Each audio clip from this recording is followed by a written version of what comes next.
AITA for snapping at my brother because he's why we moved? Me, 14F brother, Daniel, 16M. I used to live in City X, I was born and raised there. All my friends are here, all extracurricular opportunities one have are here, i.e. the debate circuit is very strong here, connections I've cultivated for youth activism, good internship opportunities, etc. But my brother fucked up big time about a year ago and ruined it all for us. I'm not going to go into the exact nature of what he did, but it was bad. He didn't do something that would have serious legal consequences or anything. But it was stupid, incredibly problematic, and got him landed in enough shit for it to get spread throughout social media. He also got in trouble with the school, and he claimed he couldn't stay there because his reputation is ruined. Personally, I think he should have thought of that before he did it. My parents were mad, but they got sympathetic because he said he was getting bullied and they wanted to protect his future, so they moved him to 2 other high schools, but it ended in the same way because everyone knew what happened anyways. So my parents and him decided to move to an entirely different state, in City Y, without consulting me at all. My brother's future is important, but why should my future be sacrificed just because he fucked up? City Y is super small and has way shittier schools, and doesn't have a debate league. I also had to leave all my friends behind. No one knows about what my brother did, so he's happy, my parents are happy he's happy.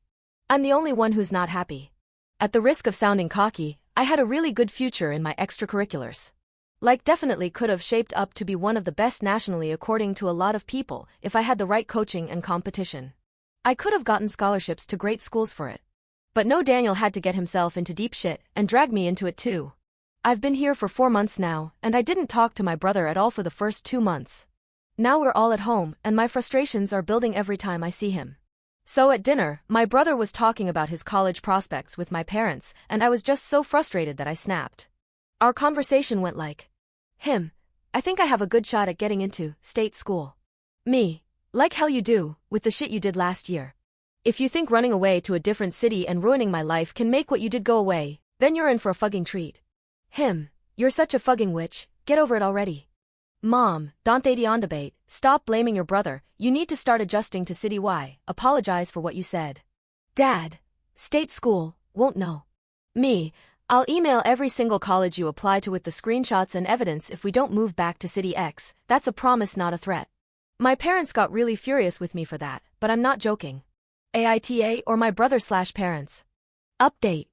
Hello Reddit. Before I begin, I'd like to thank everyone for how supportive they have been in response to my last post. I've gotten a lot of PMs about helping me with debate and advice, which is greatly appreciated. I haven't really gotten a chance to give y'all an update, and you'll see why. So as background, my uncle Randy, not real name of course, doesn't have kids, but he's dating my Aunt Rebecca, technically girlfriend, but it's been 8 years, so she's family. They live across the country in City Z, which is a great place, not as nice as City X for debate, but definitely better than City Y. Since they live pretty far away, we only really see them on holidays, the years we spend it with Dad's family. Randy is very well off, I don't know how much he makes exactly, but I've stayed at his house and it's very nice for a place in City Z. And it's not his only one. He's very generous, and he has set up college funds for me, Daniel, and Rebecca's little brother, Ricky. I'd still rather get a scholarship than use Randy's money, because I don't want to be a burden. Ricky is younger than me, so sometimes I tutor him over the phone, we're pretty close. I also talk to my uncle fairly frequently, we talk about politics together. However, he doesn't really speak to / like Daniel, because he's rude to Rebecca. Anyways, I was helping Ricky with his math homework shortly after my original post, when I just started to cry. I don't really know what came over me, but I haven't told anyone about how upset I was before then, because there's so much else going on in the world. Ricky and I talked, and I found out that my parents actually told the entire family the reason we were moving was because City Y had a better debate circuit and they believed it because no one else does debate. I hadn't discussed the move with them, because I bottle my emotions, and they didn't really ask me about the move because they assumed I wanted it. I ended up talking to my uncle about it, and we had a really great conversation about it. He's extremely angry at my parents, and Daniel. This was the second to last straw for him, and he ended up removing half of Daniel's college fund and split it into me and Ricky's funds. Daniel was very upset, because he'd been relying on that money and our parents hadn't saved up.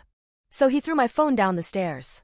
Then I emailed my uncle from my laptop, and he revoked the rest of Daniel's college fund too. My parents are quite angry at me too, because it's not like they can come up with $200,000 by the time Daniel goes to college. My uncle has offered for me to come stay with them in City Z, which I have taken him up on. He also generously bought me a new phone, which I'm writing this post with right now. Edit. I've gotten a lot of messages, and I can't really answer them all, so I'll just address the most common questions. What did your brother do? Posted a racist Snapchat rant on his public story instead of private. I don't want to go too into detail besides that. Insert video of racist kid, your brother? Either way, I'm not going to confirm or deny it. However, I'm really impressed at the variety of racist kids vaguely fitting Daniel's description you guys have managed to find. Have your parents agreed to you moving in with your uncle? Short answer yes. Long answer, took a lot of pressure from other family members, but they conceded. I'll be with them on holidays. And yes, I agree, my uncle is fantastic. I'm a very lucky niece to have him. Relevant comment. Pobream. How are your parents treating you right now? And your brother? I'd imagine it's quite tense or awkward right now. OP. When my brother isn't being passive-aggressive, he's ignoring me. Usually when we make eye contact he'll just walk into a different room and slam the door really loudly or game with his friends and complain about his witch sister. Our rooms are next to each other. My parents are upset. They think the whole situation has blown up a lot more than they wanted, especially considering that a lot of the family is upset that they lied. They've calmed down a lot, but occasionally my mom will beg me to convince my uncle to change his mind. So frosty is the term I'd use. Edit. Can he still go to college? He can still go to college, perhaps he'd have to take out loans or go to a school that's cheaper than his first choice, but considering what career he wants to pursue, it requires a college education, so he'll be getting one somehow. Did my uncle overreact? Perhaps. But it's his money and not my business what he does with it.